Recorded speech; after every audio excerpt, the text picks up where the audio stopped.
Hi there.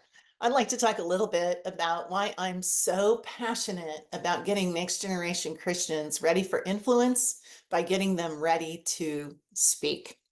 One of my favorite historical accounts in all of literature is the story of Esther. It can be found in the book of Esther in the Old Testament, and you might be familiar with the story, but I love the model of Esther's communication for us in these times as we prepare the next generation. So you may recall Esther was orphaned. She was raised by her uncle Mordecai. She found herself taken to the palace and becoming the king's new queen, a crazy king, by the way. And then she finds herself in a critical time in history in a really influential place. And that's where I want to pick it up. So Mordecai, her uncle, comes to Esther and says, you know that there's this order that all of the Jews are to be killed, and you are a Jew. And at that time, the king didn't know of her Jewish heritage. And Esther says, if I go to him, I'm going to be killed. And Mordecai says to her, uh, maybe, but if you don't, God is going to do what God is going to do.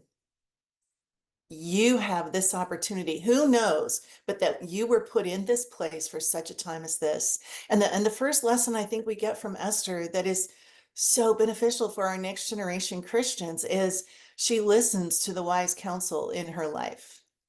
So Esther doesn't go rushing into the king with her message, which is the next important lesson that I get. You know, today it is so hard for people, once they have something on their mind and they think it's important, not to just at the first opportunity let people know.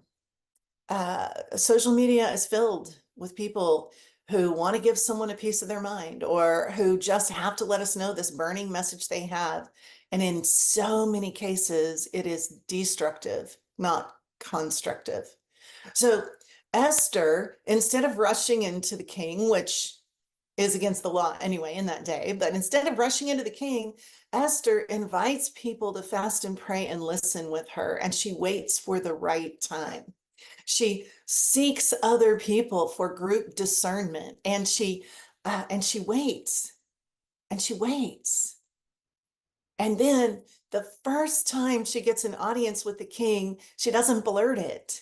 She listens and she watches and she considers what is the right time and the right way, and she waits for another audience with the king.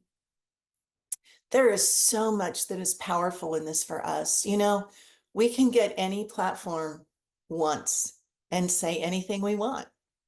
But the reality is to be invited in, to earn the right to share what's on our hearts or what really matters or messages that we believe are important for the world. So often, the most important thing we can do is wait. Invite others in to seek discernment together. Listen to wisdom in our lives. Listen. Listen for the right time. Listen for the right opportunity.